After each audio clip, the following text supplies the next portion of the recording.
Blog Talk Radio. Hello, and welcome to another episode of Lectures of Fallen Wisdom. And today we are going to talk about why and how it is true that there is no such thing as a free will. And I think when at the end of this, you'll be happy to know that, instead of thinking, oh no, I'm not free. Because really, you're not free. If you look very closely at what's going on, you will notice that there are two modes of unfreedom operating within you.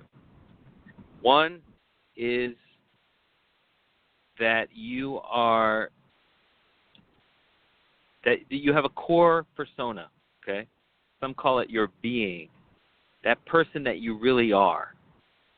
Now that person comes through when your emotional state is at a neutral or at a calm, focused state. But when your mind is in the throes of anger, when it's in the throes of any kind of negative emotion, you are operating out of your ego.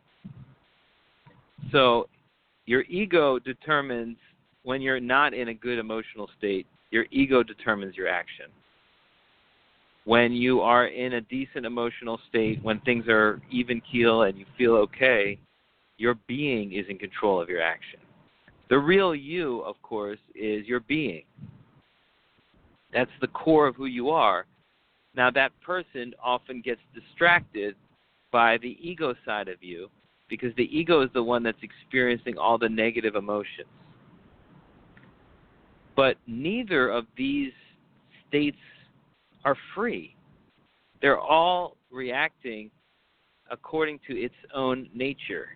And that is not a free act. That is just whatever the nature spits out. So the nature of your core being, if it's a good person, if you're a good person, then when you are in a calm state, you will naturally just do the right thing. However, even a good person, when their mind is in a tumultuous state, when her mind is thinking about the past or the future or scared or angry, they don't do the right thing, even though they might be a good person at their core. And we call that them making the wrong choice, but really they didn't have a choice because they were consumed by something going on with their ego. Now this is a kind of a difficult, maybe it's not difficult for you. Some people find this difficult to grasp, so I'm going to try to take it slowly here. Your calm mind, I want you to do something like this. Think of the best moment in your life, the time when you really felt the best in your body and things were just going okay and you were just happy and calm and there was nothing bothering you. If you can find a moment in your life like that where just like everything's working out and you can just project your mind back there, you hold it there and hold it there for as long as you possibly can. Try to hold it there for at least 15 seconds straight. Yes, use a stopwatch if you have to. That state, that emotional state of happiness, of calm, of serenity, that's a chemical state in your body. And that state is the real you. Okay? Every deviation from this bliss feeling that you were feeling in your best moment is really a deviation from the real you. It's a distraction from the real you. Okay? So any other emotions that, and they're usually negative, that would pull you away, they're always negative, that would pull you away from the feelings that you had during that one moment, then the real you is no longer operating. It's the ego you. And the ego you is a much more petty version of you. And that person, that ego will act out of anger, will act out of sadness, will act out of shame, will act out of regret, all these different negative emotions that the ego feels, because the ego really believes it's in control at all times. And so the ego gets very upset at itself and mad at itself, and that further makes the ego insane and makes the ego a poor substitute, a poor decider of action.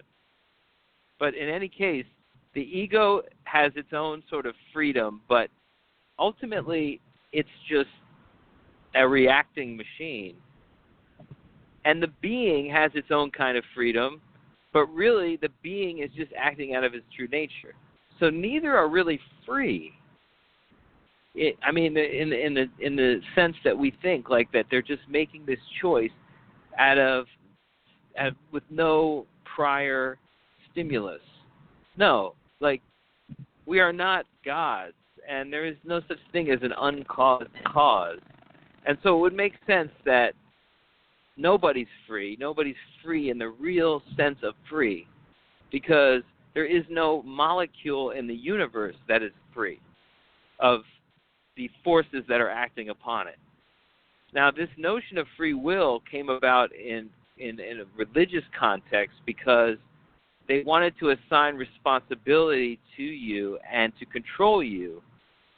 So they came up with this idea that you have free will.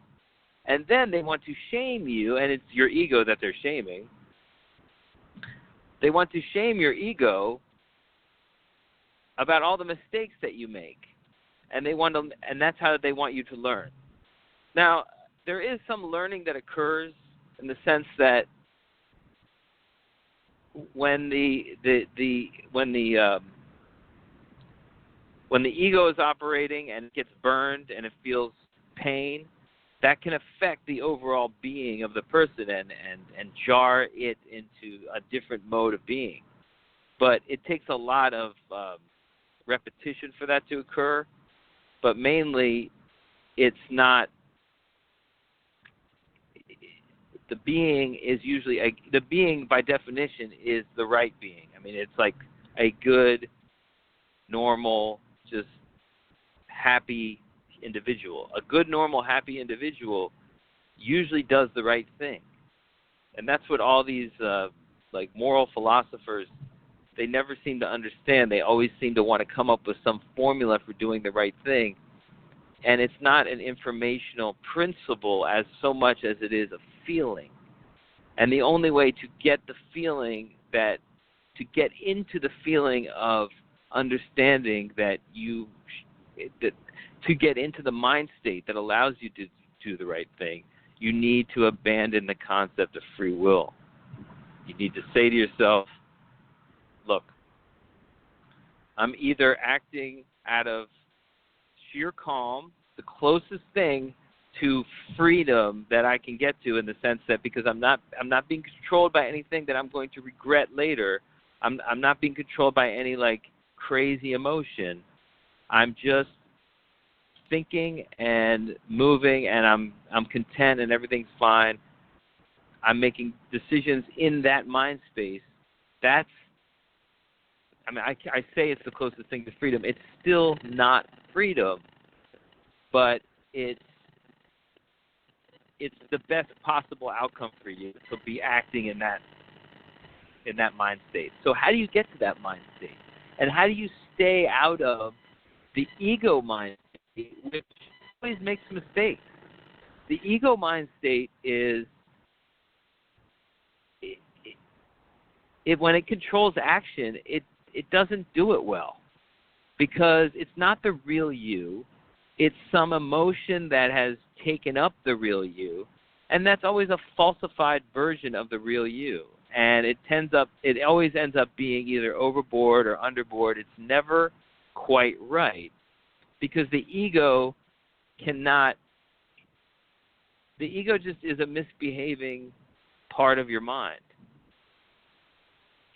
And it's like that little insane voice in your head that tells you suck, or that tells you that some guy's pissing you off, or that tells you that your life is not going the way it should be going. Like all these different little judgment voices about people, about yourself, about others. It's just this chatter of your ego. And you want to live a life where that chatter of the ego is not controlling anything, okay? At the most, it'll chatter here and there, and you just observe it, and that allows the chatter to die down. Your ego is essentially a mischievous little child that lives within inside you, and that most people over the course of their adult lives get convinced that that little child ego is them. It's not. It's an aspect of our personality that takes offense.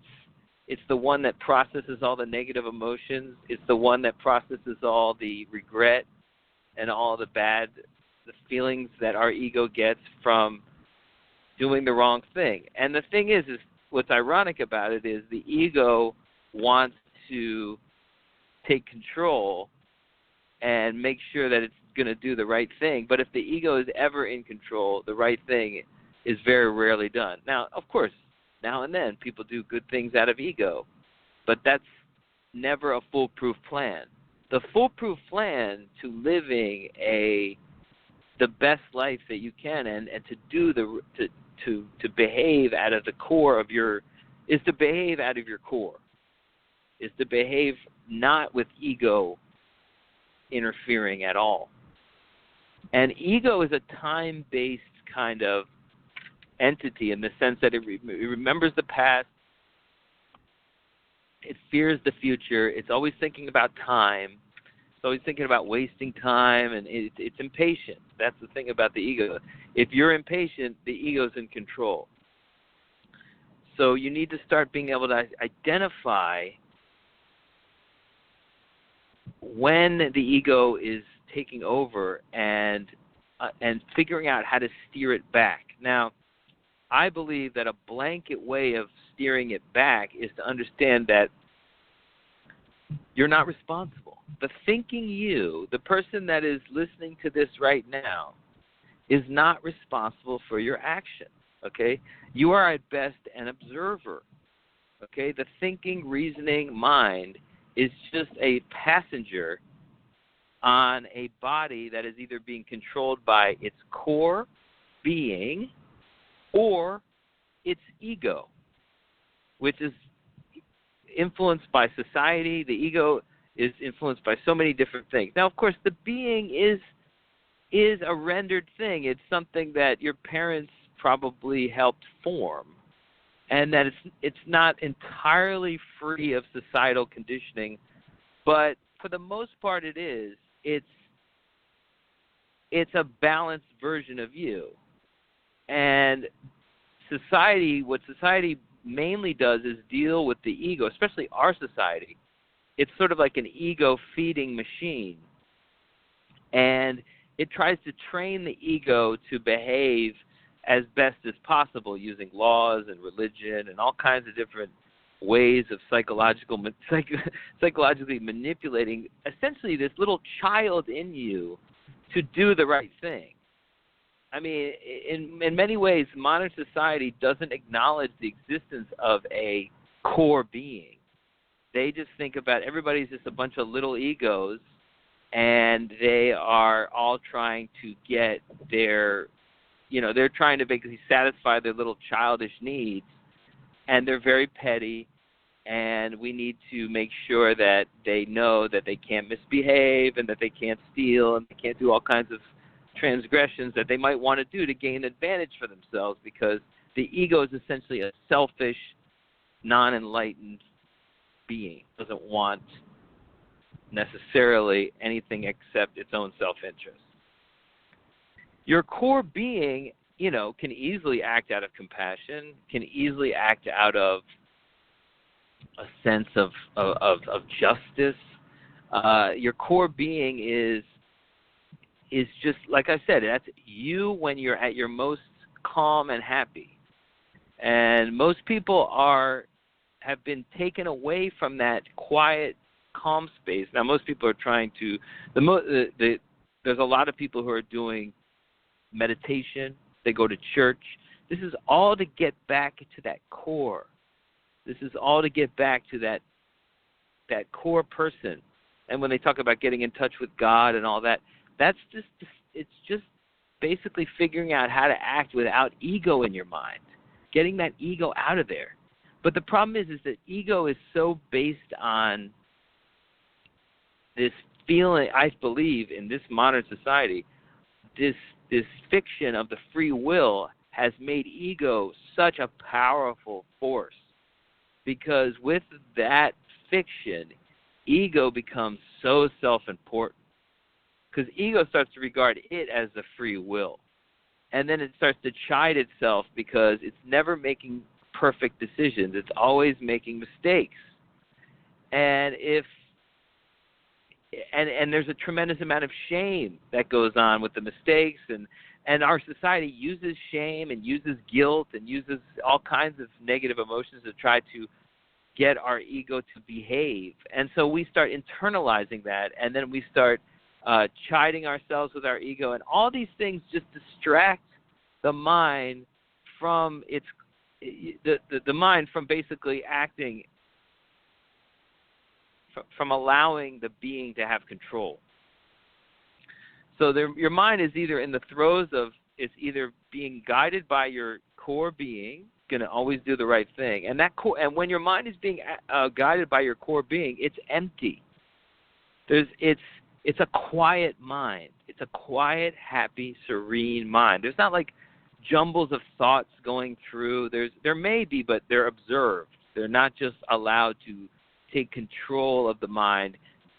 If there are a lot of thoughts racing through, there's a serenity sitting on top of those thoughts that is observing those thoughts. There's not somebody reacting to them. There's not somebody listening to them, thinking that those thoughts are somehow reality. That is when you're in the throes of ego. It's like when you believe that the chatter in your mind is actually real, is actually some real stuff going on. Well, that's when you know the ego is basically operating, and that you are being controlled by that. So if you want to have a blissful life, if you want to enter what I call the fifth dimension, which is the dimension of pure bliss, you're going to need, I believe, to get rid of the idea of free will. You're going to need to understand that if you want to be doing the right thing, if you want to get your life on track, as a lot of people say, they want everybody's always thinking that their life is not on track. And you have to recognize why it's not on track. It's not on track because you're not allowing your mind to calm down. You're not allowing your mind to free itself from the ego. And until you can do that, you will always be unhappy. You will always be dissatisfied, because the ego is essentially a dissatisfied child that's sitting in your mind and thinking about why it's bored, why it's dissatisfied, why it doesn't have enough, why it needs more, why that you didn't do the right thing yesterday, and how you didn't do the right. You're not going to do the right thing again, and everything's going to be a problem. All these different little worries that you have, and just regrets about something that happened in the past, that you did something in the past. You can let all that go, because guess what? The person that's looking at that right now, the person that is the thing, the entity that is contemplating these worries and everything, has no control. Has zero control. Okay, you're just an observing thinker that's watching the behavior, and then you're making evaluations. Now, the only control that you do have, though, is if you indulge the thoughts in your head and treat them like the racing thoughts in your head, if you treat them like they're real, or if you treat them like they're evidence of some transgression that you've committed, that's how you cloud your mind, and then your mind becomes a victim, becomes basically commandeered by your ego. But if you understand that even when your mind wasn't, when your mind was not clear, that wasn't your fault. There's a certain sense in which your mind just can get taken over. But you, as a thinker, your only job is to make sure that your mind stays clear and is not being commandeered by your thought processes. Your thought processes are going on, okay? They're just like a little rumblings under the hood. But they should not be driving the car. The car itself is built to drive. The whole entity is. And if the little rumblings of thought are taking the car like in zigzag motion, that's not good for the car, okay? The car needs to be running without any distraction. Your mind needs to be operating without distraction. Free will has made us all, this concept of free will has made us all eternally distracted with our mistakes. We can't make mistakes. The only mistake you can make is thinking that you can make a mistake. Then your mind gets clouded. Then you get regret. The minute you get regret, your ego starts taking over and starts performing actions for you. Okay? And that's not you. So you can be a free being or you can be a free ego. A free ego always does the wrong thing, makes itself feel bad, and then promises to do better. That's the cycle of the ego. The being just needs a clear mind, a non-perturbed mind, a non-drugged mind, really. A completely clear, calm mind. That's why meditation is so important. Because meditation is the opportunity to calm the mind, to get it from being run by the ego and all the thoughts the ego thinks, and getting it moving over into the being side and being run by the being. Every single action you do out of your core being, you will never regret. You will never have to reevaluate. You will never have to do anything. It's because it will feel right, and you won't have to think too much. There's not much to think about, okay? Life is not about thinking out problems, about like complicated human interactions. It's like we have evolved to live amongst each other for billions of years. I don't know how long, like, life is interacting with other life. But that part's easy, okay? This thinking thing that is developed on top of us, on top of our brain, is relatively new. So it's a Johnny-come-lately kind of thing. And most of it is tied up in the ego. Most of it is tied up in your negative emotions too. Relatively new vestige, relatively new addition to our evolutionary makeup. So they're not really going to be good guides into behavior either. As much as we put a lot of emphasis on them, anger and regret and all these things, they do not actually help us. In fact, they cloud our minds and make it easier for us to do the wrong thing again, which then makes us regret even more, and the cycle just goes on. And most people are in this cycle of ego living.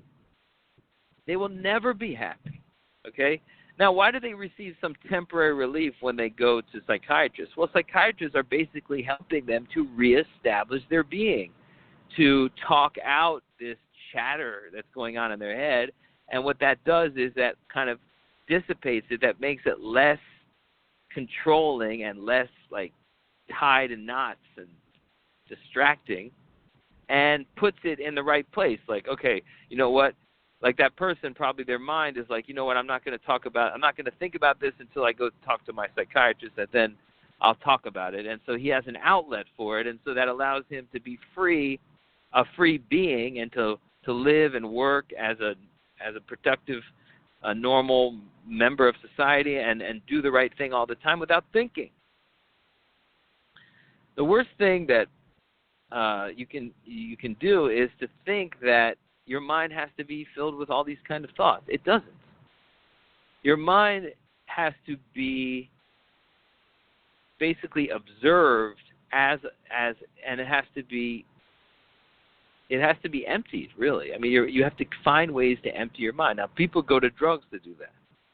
People go to alcohol. They go to food. It's just like entertainment does that. It's just a way. It's like, I can't go to sleep unless I watch something on TV. It's because you're basically calming that thinking part of your mind. You're putting it. You're entertaining that thinking part of your mind, and therefore it's losing its grip on you. And then you can relax. And then you can be yourself, and you can feel normal again. And that's why a lot of people are addicted to entertainment. They're addicted to television because it's the way of taking their ego and giving it it's like taking a kid and putting him in front of TV. It doesn't bother you anymore. That's the kid. That's your ego. Your ego loves to watch TV because it's all about egos, and it's all about this ego versus that ego, and it's very interesting to the ego to watch it. So that takes its thinking off of you, and then you feel relief. Do you understand? So your core being is where you want to be, and the only way to act out of pure your core being is to make sure your mind is not indulging in the ego thought. Now, I believe that when you let go and you understand that there is no free will, so nothing that you've done should you ever feel regretful about, okay? Because either your ego took you over and that wasn't free, or your being, and if your being did it, you're not going to regret it. So, and even if your being didn't do it, it's not the being's fault, because the being just, sometimes it has control, and sometimes the ego has control. Your only responsibility, and maybe there is some element of responsibility in your action, because if you're allowing your mind to be run by the ego, I think that's the one form of freedom that you have, is to stop that, is to sit and on top of your mind with your thoughts and be like, you know what?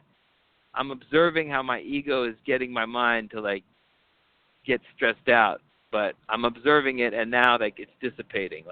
If you can kind of perform that thought process, that's your only key. That's your only key to living a good life. So I will try to expand on this a little bit after this, but I think I've gotten kind of the point. I may have to do this over. I may have to do this a second time. This is my first attempt at explaining this concept, so please bear with me. I'm going to listen back and see if I can clear it up even better for the next one. So this is just part one of me trying to get this idea. I've been trying, Lord knows, I've tried so many goddamn times to get this one out, and every time I do it, I just am like, God, man, I'm not saying it right. So anyway, this is my first attempt. Let's see if it sounds okay. Bye.